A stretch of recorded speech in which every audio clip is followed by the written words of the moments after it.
Good evening, everybody. Thanks for joining us here today. My name is Diane Mezzanotte. I'm the curator of a little free library in Laurel, Maryland called the Oakcrest Midnight Library, which is a play on my name. And I've been into books my whole life, and I have a lot of favorite authors. And I am privileged to know some authors in real life. And one of them is Michael Paul Hurd, who is here with us tonight for his official launch party for the latest in his Lineage series, and is called Ground Faults. And so welcome, Mike, and I'm very excited. What book is this for you now? This is my eighth book. And it's really amazing to me. Not that many years ago, maybe 3 years ago, I know, Mike, you contacted me on Facebook. We were friends, and you told me that you had written a book.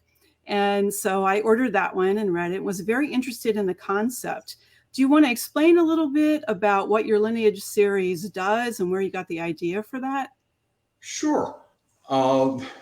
This all started when our eldest son, Adam, who passed away 12 years ago, was doing some genealogical research and started to find some really interesting facts about my family. And, he was giving me information, and I sort of put it on the back burner for a while. And then after he passed away, I started digging a little bit deeper into some of the information he'd discovered. And I was able to start tracking my family back, at least in the New England area. I kept finding little snippets of information, like my great-great-grandfather being murdered supposedly by his wife and her lover. Okay. Oh my goodness. I Another, remember that story. Yeah. That was book 3, was it? Iniquity and Retribution. Yeah. So I discovered that. I found that Aaron Burr is a first cousin 4 times removed. Now we all know who Aaron Burr had a tangle with, Alexander Hamilton. And then the first administrator of Johns Hopkins Hospital is another cousin. So so I found all these little snippets of information, and then started finding factoids about those periods in history where my family tree intersected with events. Like, it's likely that some of my ancestors in the New England area actually fought, in the Revolutionary War, in the Battle of Monmouth Courthouse in New Jersey, and again in Yorktown. Along with that, I took the family tree even further back, was able to find tenuous links all the way back to the 12th century in England. That's incredible. And found a place where one of Henry VIII's attorneys was a relative of mine. Wow. He was probably kept busy. Yeah, very busy. Yeah. And that was where the 7th wife came from, book 5 in the series. It was all based on Henry's love for his sister, who he named the Mary Rose after. And the Mary Rose, he loved that ship as if it were a real person. I mean, he was thoroughly enamored with his own flagship. And so I crafted a story about the construction of the Mary Rose and all that stuff. But enough about the older books in the series. We're kind of here to talk about the new one. And you say older, but I just want to point out to people that your first book in the series came out in 2019. And it's pretty incredible to me that you're, this far along in your series. But yes, let's talk about your new book. So the name is Ground Faults, and I read it and very much enjoyed it. And I learned a lot about electricity. It was an interesting theme. It takes place around the turn of the 1900s, correct? Yeah. When electrification of private homes were just starting. So why don't you take it from there and tell us a little more? Well, what I did was I crafted the story, again, tying to an event in my family tree. Dr. Henry Mills Hurd, the first administrator of Johns Hopkins Hospital, one of his daughters was almost electrocuted in their home in 1917. And the cause that was attributed to that was the changeover from DC current to AC current, all right? And apparently the house had been just recently changed over, and she plugged in a light fixture into an outlet that was still wired for AC, but the house was DC, and she got zapped, right? And almost killed her, right? So I said, well, wait a minute. let's suppose that there were some nefarious goings on during the electrification process in the United States, where all of the newspaper clippings I was reading from the period, there was a big debate on the safety of electricity. All right, is it safe? Our gas lights are perfectly fine. Why do we need electricity? And so I said, okay, well, let's back this up a few years and go back to when electrification really started, which was about 1900 to 1905 in some of the metropolitan areas on the East Coast. And so I took a disgruntled employee at General Electric, right, under Thomas Edison, and took that disgruntled employee and had him do some rather interesting things. And if I go any deeper into the story, it'll be a spoiler. It'll be a spoiler, right? Yeah. More so than the other books even, I recognize places that I actually know. Not only does some of it take place in the area around here, you're in Howard County, Maryland, and I'm in Prince George's County, but I'm originally from a town in Pennsylvania that's not far from Chambersburg. And so there was a Chambersburg connection in there as well. So did you do a lot of research in place? Do you drive to some of these places to see them for yourself, or how do you get into that setting? This book was the first one that I actually did an on-site visit to, and I would like to thank the owner of the Craig Manor Bed and Breakfast, Emily Secules, who I hope is one of our 5 viewers right now, for her outstanding tour of her bed and breakfast. It gave me an insight into how the house was configured and how the servants might have lived, and how the back stairs aspect of it could have played into people's lives. And then all the hand carved balustrades and banisters in the home. And if you remember that one place in the book where the young woman comes home after her date, right. And then the maid sitting waiting for her to come home, that was all based on my tour of the Craig Manor B&B. Oh, nice. So that was a fun way of putting the book together, be able to tie that all in, and that kind of informed some of the rest of the book too. As far as the way some of these stately older homes were laid out, right? Mm-hmm.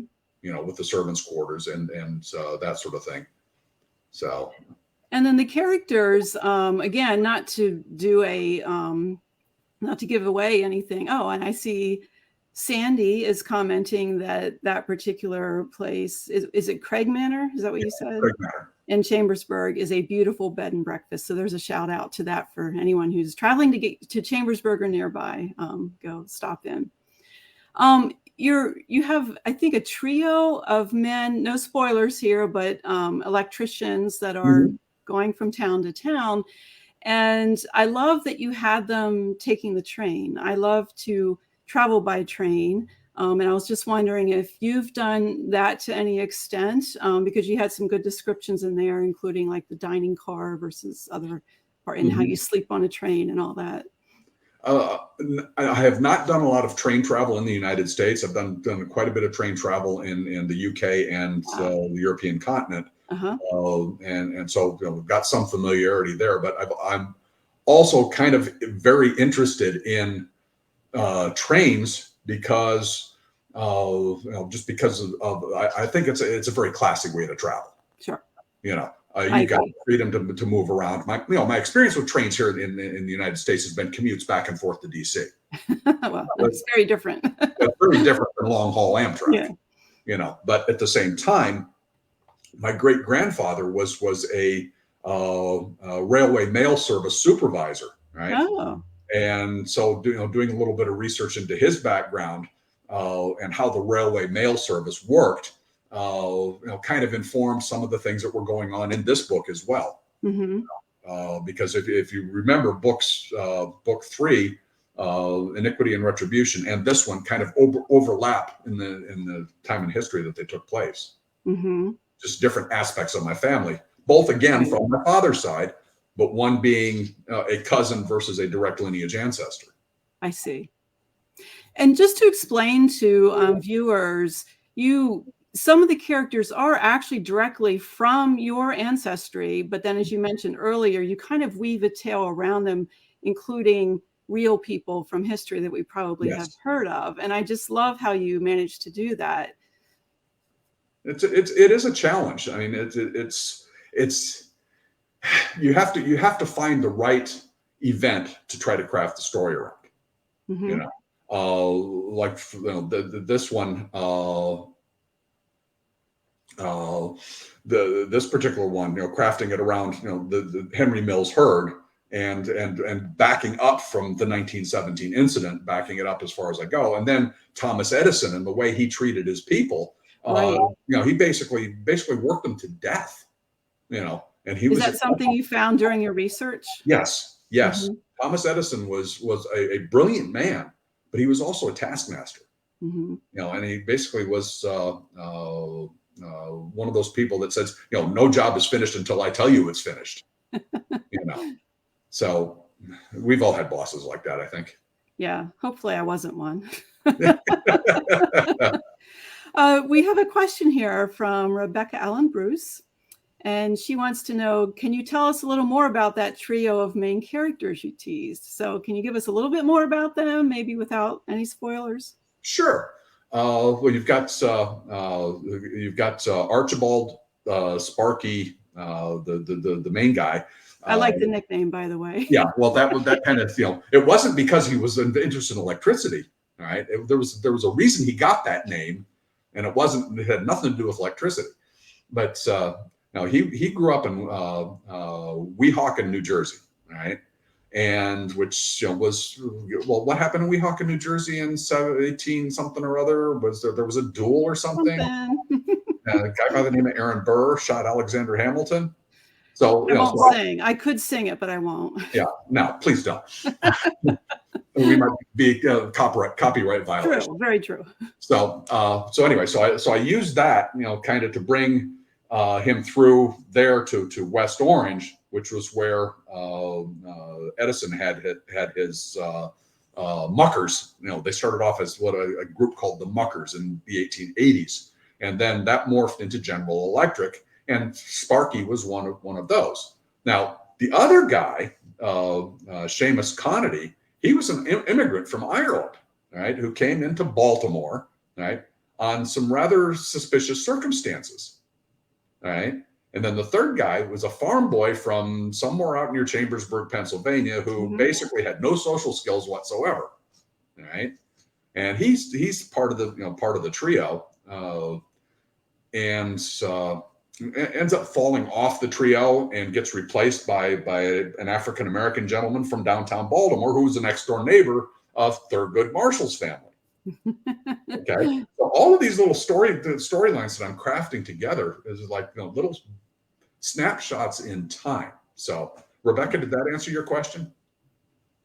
I think you did tell her a little bit more. Okay. That's good. It is a memorable group of characters. I found myself really caught up in not only what they were doing and where they were going, but the interplay among the three of them. I thought was very well done. So, and you could tell, you just described them the way I read them in your book. The personalities came through very clearly. And then there was that dichotomy between the working class people and the stratified, the upper stratification right. of society in Chambersburg, Allentown. Had a little bit of a lag there, Mike. So you might need to repeat that. Okay. Anyway, so it was about the stratification between the working class and some of the philanthropic things that the main character was trying to do for that working class versus the stratification, where people, if you have to ask how much it costs, you're not a member of the club. Right. And I think that storyline hopefully came through. It did. And sometimes I found myself thinking, well, the more things change, the more they stay the same. There were some themes from almost the 1910s that are very relevant still today. Oh, here's Emmy. It says, hello from the Craig Manor. So pleased that you used my place for your exciting tale. Yeah, that's really cool that you had that real life experience and that inspired you with the place in Chambersburg or some of the houses that you described. Mhm. Very Well, cool. Emily's family and our family were neighbors when we were stationed in England back in the 80s and 90s. Ah, So that's where that connection comes from. nice. Yeah. Do you want to talk a little bit about your writing process? I mean, I really admire how much you've written in the last few years. And one would think with the pandemic a couple of years ago, all of us being locked in, that those of us other wannabe writers would have found the time to type out our great American novel. But, you know, this one did not anyway. um, what kind of a process do you use? You described what originally inspired you to start the series, but do you have like a disciplined schedule where you write from 8 to 10 in the morning, or, you know, do you plot out your whole plot and do you have your whole series lined up, or do you just kind of sit down and get into the Zen mode and let the characters drive you? Yes, all of the above. Oh, cool. This book in particular was the first time where I actually had to storyboard the characters out. Oh, mm-hmm. Well, Because there were quite a few. yeah, and I had to keep a spreadsheet to keep track of who was who and who, you know, who was whose son and who's married who, and Right. you know, but once I got them set in my mind, I kind of got less and less reliant on that spreadsheet. But as this particular story developed, I would get periods where I would write 15, 20 minutes because I had a thought. I'd go sit down and write. And then I'd go do something else and go out fishing or whatever, and then come back and I had another idea, write some more. But most of my writing is done between about 10 p.m. and 1 a.m. Because that's just the time that I tend to think the best and think the most creatively. Now, we go on vacation, we travel, I take a computer with me, I make sure that I've got all my networked files loaded on my laptop, and as Sandy will attest, I did spend some time while we were down in Florida last week actually working on book 9. You know, so you just write when you find time, right? And when you're inspired to write, because if you try to force yourself, I found that if I try to force myself to write because I'm not writing because I have to, I'm writing because I want to, is that I get into a completely different mode where I can write 15 minutes and get a lot done. Mm-hmm. Right? I can write for 3 or 4 hours and get nothing done. And have to go back and edit and say, okay, wait a minute, is this storyline consistent with what I've already written? And so that's it's basically a recursive, iterative process that I go through when I'm writing. Is that I'll write 2 or 3 chapters, go back and rewrite those 2 or 3 chapters, and then write 2 or 3 more chapters, go back and make sure everything is consistent. And then when I get to what I feel is going to be like the halfway point of the book, then I start engaging my pre-read team. Oh, okay. Which includes my five other authors, one of their mothers who is 92, right? Wow. An 80-year-old cousin of mine, 83-year-old cousin of mine, 83, yeah, because he's 20 years older than me, an 83-year-old cousin out in Oregon, and whatever technical experts I might need to engage. I've got a retired police officer I call on from time to time. Mm-hmm. I've got a couple of younger people that I've used to pre-read, and it's just so much fun to engage all these people in the writing process that mm-hmm. that it just makes it makes it fun. Well, good. I mean, it should be fun, and it sounds like to me too that sometimes you take a break from it, and that's when the idea hits you. Like sometimes when we stop thinking about something, the answer comes to us. So mm-hmm. I find that in other areas of life. I've had times where I haven't written for a week or 10 days, and then I realize, hey, wait a minute, I just had an idea. I think I better go write for a while, and then that just happens. So John's got a question there for us, I think. I see that. John wants to know, can you explain what are muckers? You mentioned that as a precursor to Edison's factory. So do you want to go into that?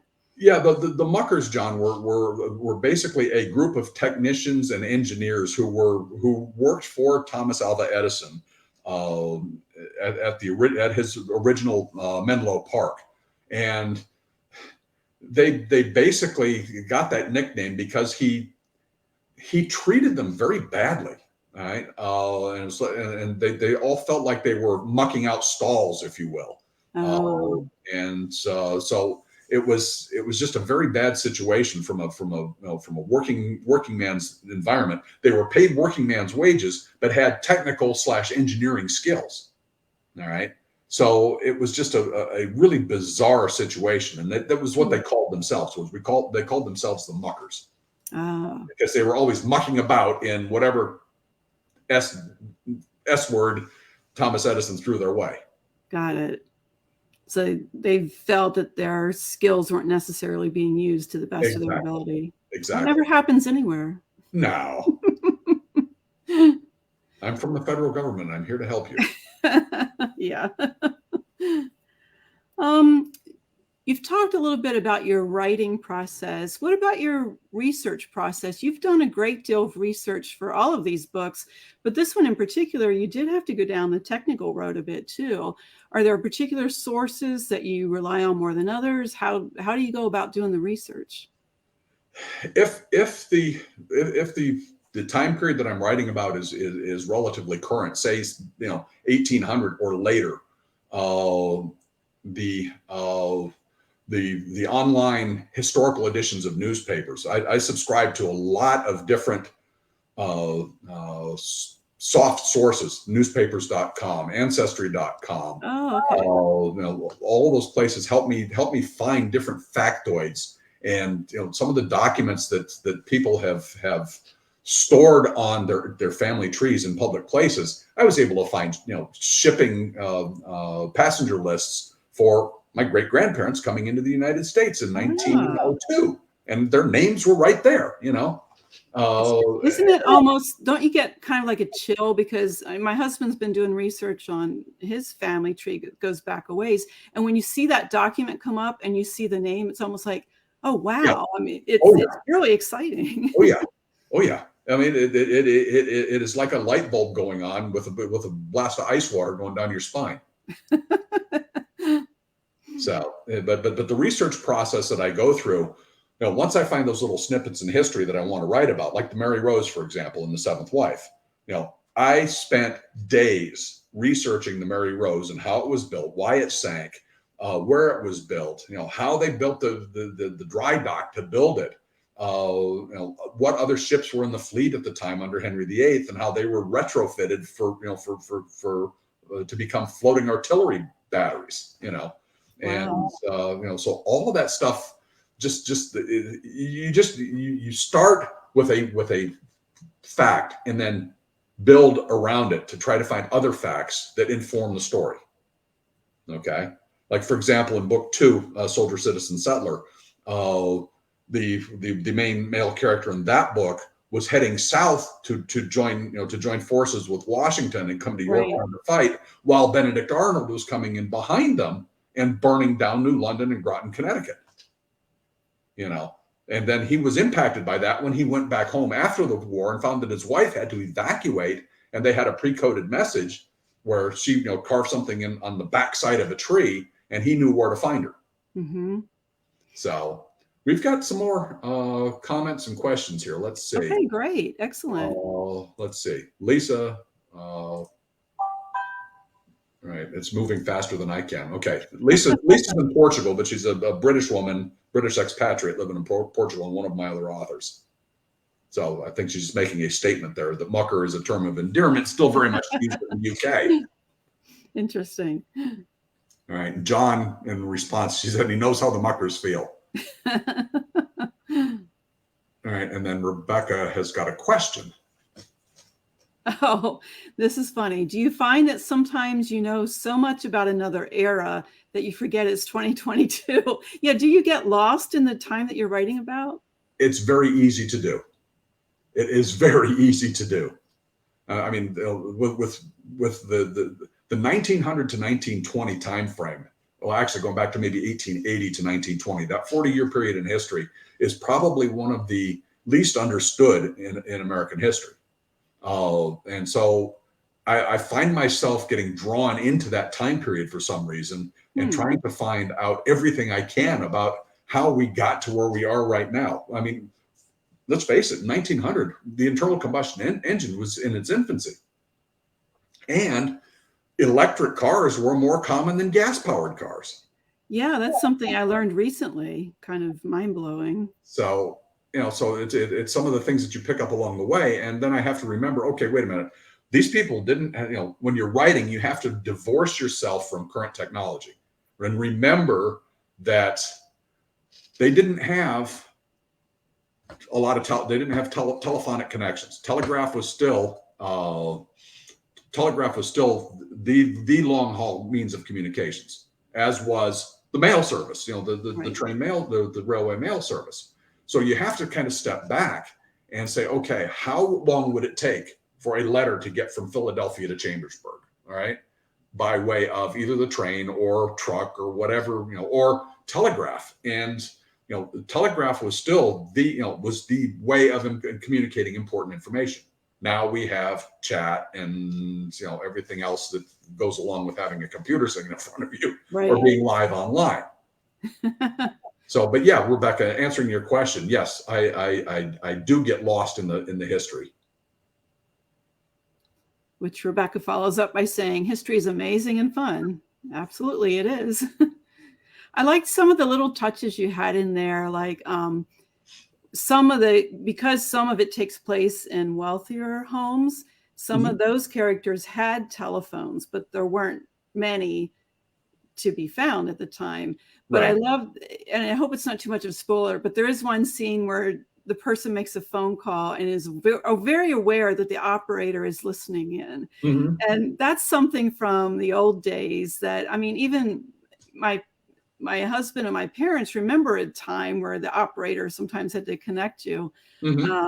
But today's, our kids, certainly that's not in their experience at all. So that was kind of fun to read about that. And I think at some point you had a description of the way the electricity turned on in the house. And you picked, it was push buttons or whatever. And this picture came to my mind. One of my grandparents had those push button light sockets in their bedrooms.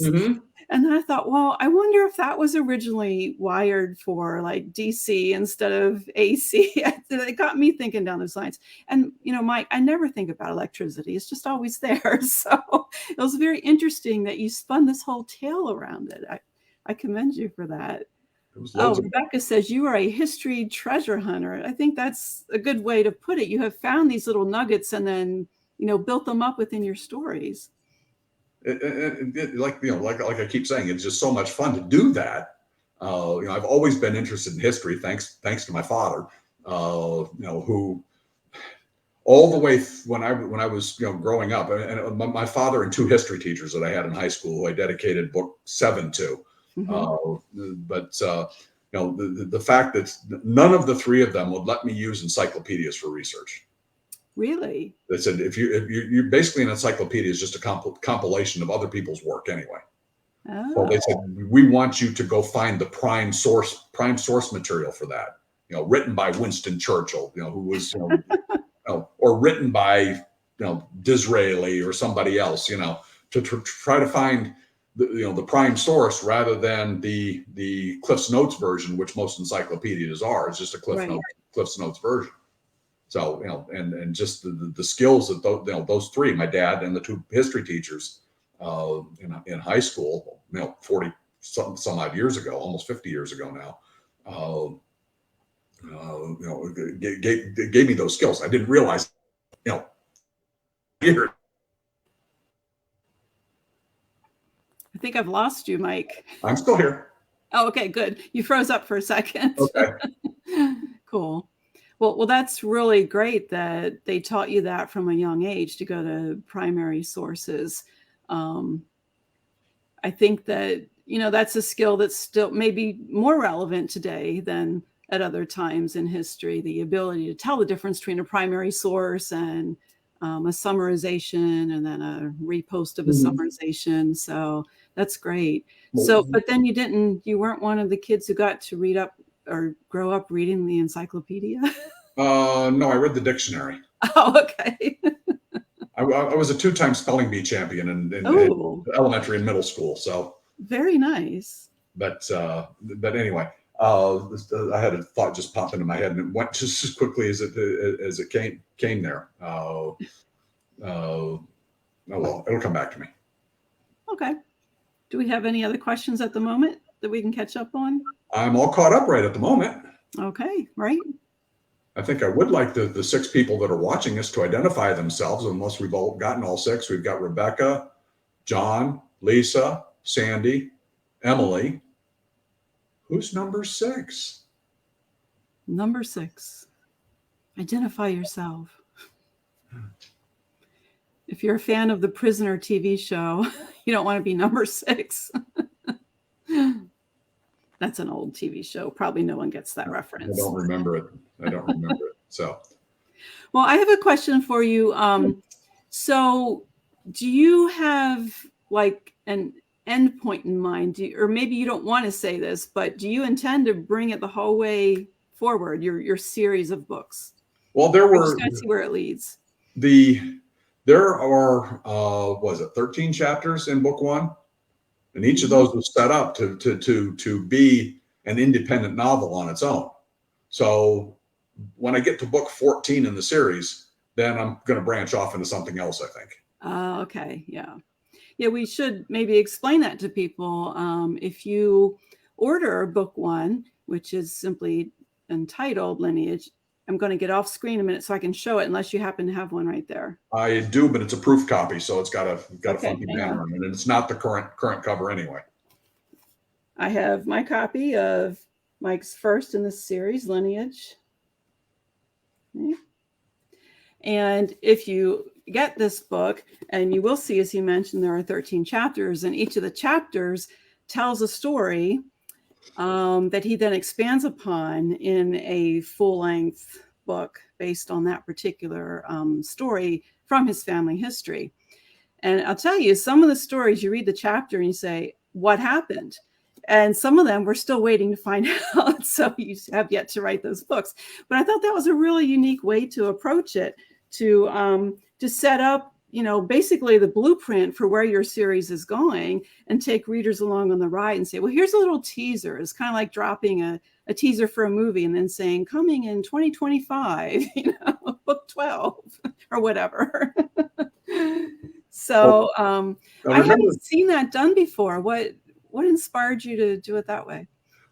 Because basically what I did was when I put book 1 together, I found, that process where I was finding factoids about my family, all right, and going back to the 12th century, and I would, as I went through, I would hit places where, okay, well, let's dig a little bit deeper into this fact and see what I can find out. And if I liked what I was finding, I would write about it. And then I'd go someplace else, and I'd go down another branch in the tree, and I'd find something else. And if it interested me, I'd write about it. So that's how that all came together. And I'm getting to the point now where book 9, I've already got the concept for book 9 in my head, and I've got almost 30 pages of that written already. Okay. But once I get past book 9, 10 through 14 are probably going to be a lot more difficult to write because of the remaining chapters in the book. All right, we've got the two princes, the 2 princes that disappeared, right, in book 1. Oh, right. Right, we've got got down by the old mill stream from book 1. That's going to be hard to write about. We've got the one about the formulation of the United States Constitution and how it's based on British law. Those 3 right there are probably going to be hard to write. And a lot of research, I would imagine. A lot of research, and I'm going to have to figure out what my storylines are going to be with those. These other ones, the storylines have basically, come out on their own. So I think we've got a couple more questions. Yep. Rebecca wants to know if you ever will write a freestanding independent novel, we know you're going to continue the series, right? But do you have plans for something outside the series? Rebecca, that's a good question.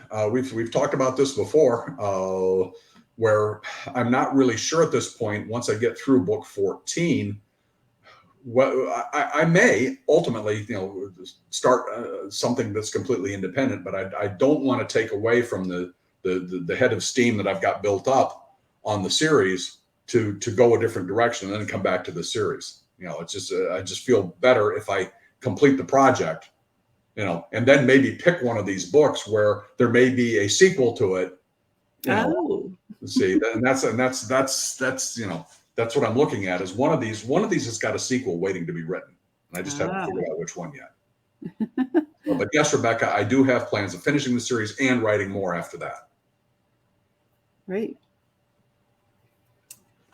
Emmy says it's a fun concept. I agree. She's intrigued and says she needs to start at the beginning and read them all. That's right.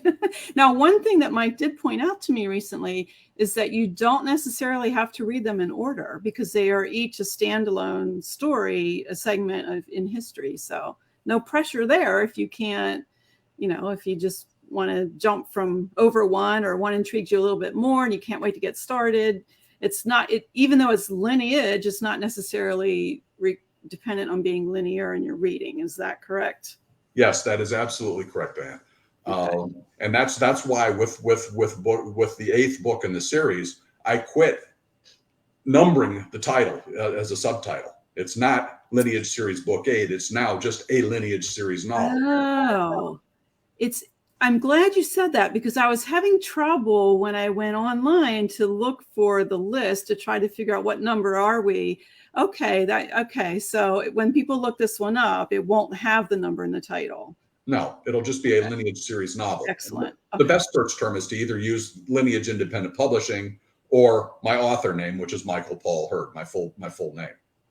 And be sure to use his full name, because there is another Michael Hurd that writes books. And so it's Michael Paul Hurd. But you can find him on Amazon, Barnes & Noble. Where else are you? Pardon me? Books A Million. Books A Million. Goodreads. Can look you up on Goodreads. Yeah. Ground Fault has also been released as an artificial intelligence generated audiobook on Google as well. Oh. So it's out there. I mean, it's not as good as a live narrator, but it's for a shoestring budget, it's not bad. And by shoestring, I mean free for the moment. Yeah. Well, I think, but that does make it more accessible to more readers to have an audio version available of it. And right, I'm sure as an independent publisher, fairly new within that career, it takes a bit to get a George Clooney or Samuel L. Jackson to read your novel to be the narrator. So yeah, well, that's exciting. That's a new page for you too. I decided to do it with one of my own books first, rather than one of my other 5 authors. Mm-hmm. Just because I didn't feel it would be fair to them to force their books into something that might not be as good as what we would want it to be. Mm-hmm. Even though it's a beta version of the AI, the artificial intelligence, and the conversion process is free. So I've priced the audio version as the same price as the electronic version of the book. Okay. And we should mention that too, is that I read this latest one on Kindle. So you can get these books in the electronic version or the paperback version, however you prefer to read. I wanted to ask you, Mike, about, did you set out to be your own publisher? And you mentioned just now you have other authors within your publishing house. How did that all come about? That, to me, that's a pretty lofty goal. It all kind of came about by accident. All right. A lot of things do. It was one of these things where the only way that I was going to get a book published without pulling the rest of my hair out was to get basically a file box full of rejection slips, because you have to know, and to go the traditional route, you have to know somebody who knows somebody who knows somebody, right? And so to make that all work, it's a very steep uphill climb. So I started doing some research on what it would take to do things one of the things to do all that is to say, okay, is there a way I can do this on my own? Right. I started off just with Amazon, right? And so, remember what Amazon's original line of business was. It was to sell books, right? And so only that, and only books. They've gone way away from that. But anyway, so I started off with Amazon and what they call Kindle Direct Publishing, right? Where authors can, with some technical constraints, produce passable paperbacks, passable electronic books, but the getting them out to anything outside the Amazon milieu is a dubious notion at best, because Amazon, if you use like Kindle Unlimited, for example, electronic books on Kindle Unlimited, the author has posted those books exclusively on Amazon, and no, they can't be found anywhere else. Okay, so I did a little bit of analysis with that, and I found it was a little bit too limiting. So I said, okay, well, let's go Barnes and Noble. I switched everything over to Barnes and Noble for a couple of books. Didn't like what was going on there, and then so I said, well, let's check out some other avenues. So I ended up with a separate avenue for paperback and a separate avenue for ebooks, that both of which give me broad reach, right?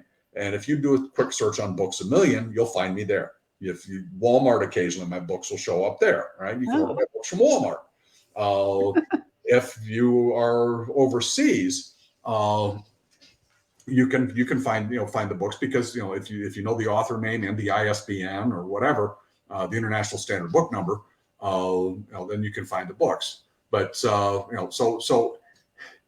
it is difficult, because the formatting that you have to get just right. I mean, I've learned so much from book 1 to book 8 that I'm now able to do page offsets, so that the pages are split out from the spine, so that they're not crammed into the fold. Right. Page numbers on the outside corners, which Rebecca taught me how to do, because she's published a couple of books on her own outside the Lineage line. Her Irish Bone series is phenomenal. Rebecca Conity Bruce is her pen name, and then just I've learned as I've gone along of how to do a lot of this stuff, and it's painstaking work. I'll tell you that right up front. Is that when I'm in the zone for getting a book ready to publish, I want to you just leave me alone. Let me do the book. So worse than the writing, I would imagine. It is harder than the writing. And so let's see. Rebecca's got several comments here. Let's pop them up. Okay. I did kind of answer that question, Rebecca. But yeah, publisher, author, layout designer, editor, accountant. I mean, there is some accounting that you have to do. With all the stuff that you have to pay for, and then the money coming in. It's so time gets taken up with that. So you wear a lot of hats. And thank you. Yes. That's a good compliment. Right. Many good books being self-published. Yeah, absolutely. I have other friends who've done the same thing. And yes, bravo to all of you, actually. You especially, Mike, but all of the authors and that are with your publishing company. You have a nice mix there, I think. Yeah, I'll just list them very quickly so that we've got it in the audio for playback. Of course, Rebecca, who writes under the pen name Rebecca Conity Bruce.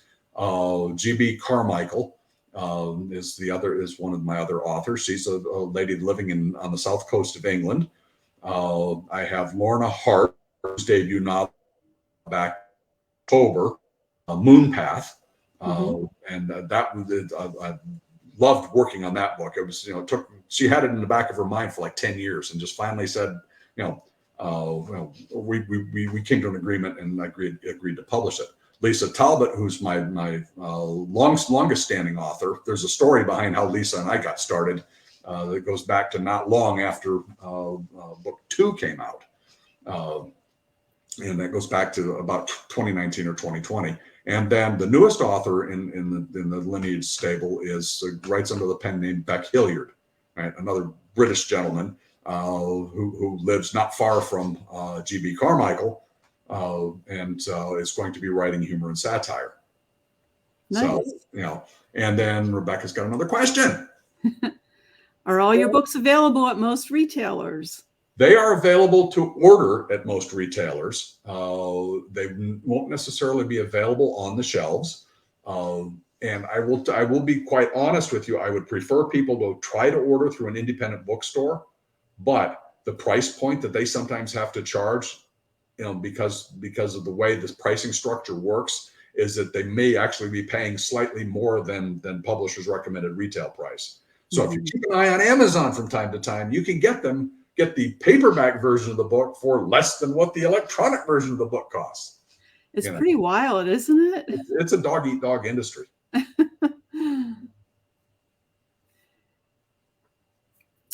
All right. What else would you like to tell us, Mike? Well, I think you had a couple more questions on your list, if I remember correctly. I think we've pretty much covered them. We've covered the questions. Awesome. We've been here for How about that? 45 minutes, almost. Oh, wow. Yeah. So maybe we ought to ask we've been here for 46 minutes, actually.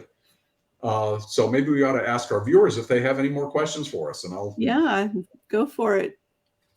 Turn it over to them. They can run the show and ask.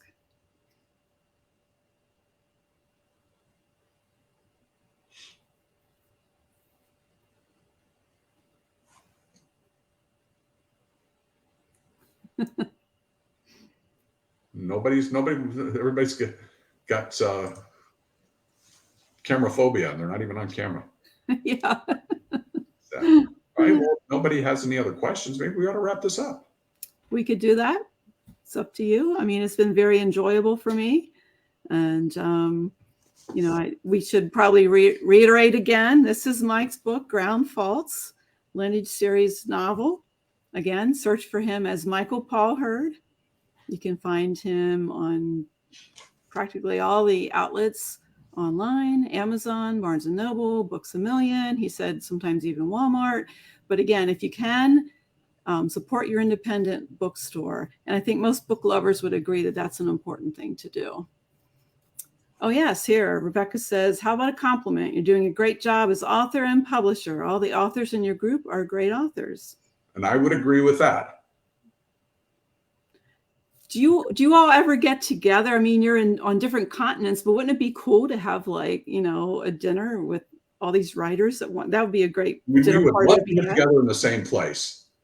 But so far, everything we've done has been virtual. Mm-hmm. So let's see. We've had a whole bunch of comments that come up here. Oh, well, thanks for a good discussion. Thanks, Sandy. Very informative interview. Thank you, and Merry Christmas to you and yours. Same to you, Emmy. And next time I'm up in Pennsylvania and near Chambersburg, I will check you out. Diane, speaking of which, there's a yarn store up there called the Yarn Basket.